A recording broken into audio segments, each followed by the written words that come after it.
Après une vidéo d'introduction la semaine dernière, on rentre dans le vif du sujet à propos du filtre ND et de son utilisation. Comment l'utiliser, quels sont les réglages appropriés et comment obtenir vraiment le meilleur de votre photo avec un bon traitement logiciel, c'est ce qu'on va voir dans cette vidéo. Bonjour, je suis Julien, vous êtes sur Traitement Noir et Blanc, la chaîne qui parle de photos, de traitement et de noir et blanc. La première chose quand on parle de l'utilisation du filtre ND, alors ça peut paraître tout bête, mais c'est de ne pas l'oublier dans votre sac photo. Parfois on est un peu flemmard quand on fait son sac photo, alors à raison, on ne veut pas trop s'encombrer, donc on choisit minutieusement les objectifs à prendre ou pas selon ce qu'on compte faire comme photo, est-ce qu'on va faire du paysage, est-ce qu'on va faire des vues plus rapprochées de la proxy, voire de la macro. Et parfois, bizarrement, pour pas s'encombrer ou par pure flemme, on fait l'impasse sur des choses pourtant très petites comme un filtre ND. On commence donc par une évidence, pour bien utiliser votre filtre ND, pensez tout simplement à le prendre et n'ayez pas la flemme de charger un tout petit peu votre sac photo, ça en vaut vraiment le coup. Même si vous n'alliez pas en randonnée pour faire des photos de cascade en pose longue, dites-vous simplement qu'il vaut mieux prendre votre filtre ND et qu'il ne vous serve à rien à la finale, plutôt que vous rendre compte sur le terrain qu'il vous faut un filtre ND et ne pas l'avoir à disposition. Pour l'utilisation, pour les réglages, on va surtout s'attarder sur les cours d'eau. Alors pas nécessairement les cascades, bon on va un tout petit peu y revenir, mais plus sur des traitements de photos ordinaires avec des effets moins spectaculaires, mais peut-être plus pertinents de l'utilisation du filtre ND.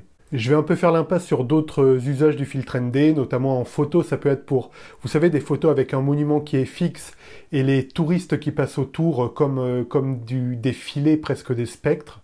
Ça, c'est fait avec une pose longue et donc un filtre ND. Et il y a aussi, je l'avais évoqué la semaine dernière, l'utilisation vidéo, donc là qui est tout autre, mais ça on en parlera alors peut-être dans une autre vidéo, mais pas aujourd'hui. Pour reprendre rapidement le cas de la cascade, tout simplement la problématique c'est qu'on veut un beau filet sur l'eau. Qui dit beau filet sur l'eau dit longue durée d'obturation, donc une vitesse lente, et qui dit vitesse lente dit risque de trop de lumière. Donc souvenez-vous du premier épisode de la semaine dernière, on met une lunette de soleil sur notre objectif, cette lunette de soleil c'est le filtre ND, et comme ça on peut faire des poses longues même en pleine journée. Donc avec les cascades, on est dans une recherche qui n'est pas naturelle et qui est assumée, assez artificielle, avec un aspect très presque laiteux de l'eau, quelque chose vraiment de très très filé, et quelque chose de presque onirique. Souvent, il y a des belles photos de cascades comme ça, avec une petite brume matinale, qui font un peu style photo onirique. Bref, on est complètement dans la recherche d'ambiance. Il y a une autre utilisation plus pertinente, je dis ça c'est personnel, c'est que j'aime surtout le noir et blanc, c'est une utilisation du filtre ND, toujours pour les cours d'eau, mais d'une façon un peu moins spectaculaire. Au contraire de la cascade qui donnait un rendu vraiment alors spectaculaire, joli, avec cette eau laiteuse, là on va chercher vraiment un travail sur la texture de l'eau, mais d'une manière beaucoup plus naturelle. Par exemple, la photo que vous voyez là, alors il ne s'agit pas d'une cascade, mais il s'agit d'un gros cours d'eau. C'est pris à Auvers-sur-Oise et c'est une photo là avec une durée de 2 secondes. Voilà, une obturation de 2 secondes. Donc j'ai eu du bol, il n'y avait vraiment pas un pet devant, ce qui est si bien que le reste de la photo est immobile, parce que c'est aussi une difficulté quand on fait de la pose longue, c'est que il faut qu'il n'y ait pas de vent, sinon tout va bouger et du coup tout sera un peu flou. Or on cherche que la surface rendue floue ne soit que celle qui bouge, à savoir dans la photo présente, l'eau. On reviendra dans la dernière partie de cette vidéo sur le traitement logiciel, mais on voit qu'on a quelque chose de naturel qui peut ne pas se remarquer au premier coup d'œil. D'ailleurs, au premier coup d'œil, on peut se dire c'est une photo en noir et blanc sympa d'un cours d'eau avec une petite embarcation sympa.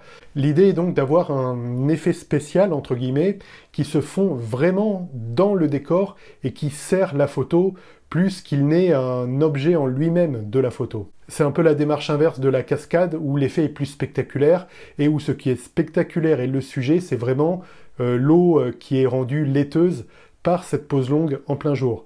Là, c'est complètement différent, c'est l'effet qui est au service de la composition globale de la photo, qui est cette barque isolée sur l'eau, avec cette eau qui paraît presque glacée, comme ça, alors qu'en fait, on est en plein été.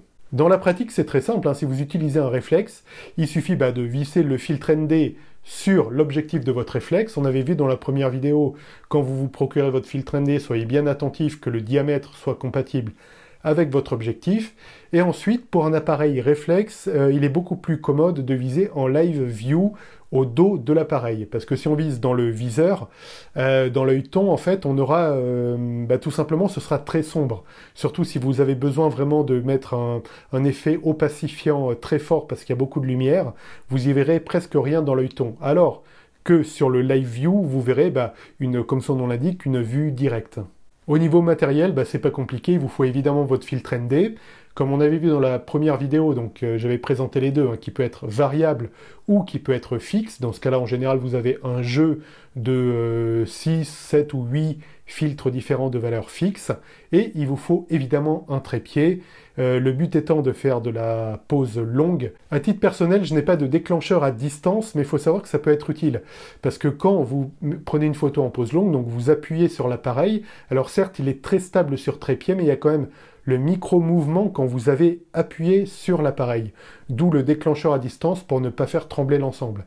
À titre personnel, donc comme je vous disais, j'ai pas de déclencheur à distance. Tout simplement, j'utilise le retardateur de l'appareil photo que je mets sur 3 ou 10 secondes. En général, je le mets sur 3 secondes. Donc ça permet on touche quand même l'appareil, mais d'avoir 3 secondes pour être sûr de ne pas avoir de flou.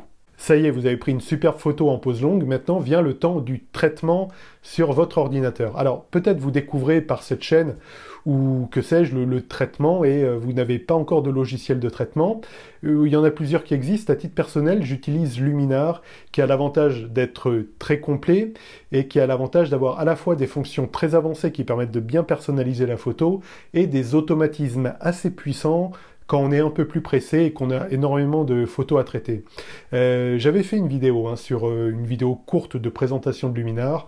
Vous trouvez ça dans les fiches et en description. Globalement, la démarche dans le traitement, c'est de mettre en valeur juste ce qu'il faut l'effet créer, sans en rajouter non plus. En effet, prendre par exemple un cours d'eau, comme on a vu avec une pose longue, c'est un effet qui est assez fort et qui se voit.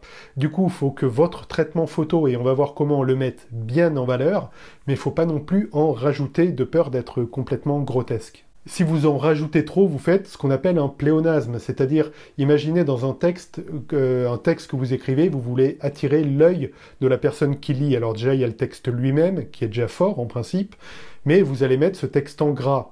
Après, ça suffit normalement, si le texte est assez fort et qu'il est mis en gras, la personne va être attentive. Mais si derrière vous en rajoutez, qu'en plus vous augmentez la police, et qu'en plus vous soulignez, et qu'en plus vous le mettez en rouge, ça va faire un gros pâté, bref, ça va faire du pléonasme. Si le texte est assez fort, le texte seul peut être légèrement mis en gras, ça suffit amplement. Pas la peine de souligner, changer de couleur, augmenter la police. C'est un peu pareil avec le traitement photo. La prise de vue, ce que vous avez fait à la prise de vue est déjà suffisamment fort en termes de traitement avec une pose longue sur de l'eau. Du coup, on ne va pas chercher à trop en rajouter en post-traitement. Et pour mettre en valeur sans trop en rajouter, on peut jouer sur ce qu'on appelle le contraste local, mais en y allant mollo. Sous Luminar, il y a notamment une fonction Artificial Intelligence Structure, AI Structure, qui permet, alors en général sur une échelle de 100, je le mets à 25, qui permet vraiment de bien faire ressortir la texture d'une photo donnée. Par exemple, sur la photo donc prise à Auvers-sur-Oise, ça permet de bien mettre en valeur la texture de l'eau, et sans trop en rajouter, sinon ça aurait fait vraiment grotesque. Pour le reste, les principes globaux restent valables, bien travailler votre contraste, et comme vous êtes en noir et blanc, vous pouvez vraiment y aller fort en montant bien les blancs et en baissant bien les noirs pour avoir une belle dynamique de contraste. Après, c'est du travail, c'est comme tout, ça s'apprivoise. Faut faire beaucoup de sorties photos. Faut, comme je le disais en début de vidéo, ne pas hésiter vraiment toujours à mettre votre petit filtre ND, ça encombre pas beaucoup dans votre sac photo. Et vous entraînez, vous allez vite progresser et ne plus hésiter sur les réglages.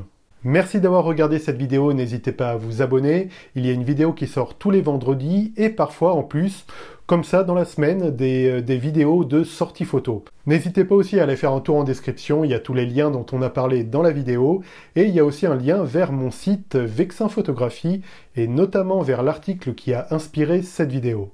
Je vous dis à bientôt, d'ici là faites de belles photos, en pose longue ou pas. Ciao.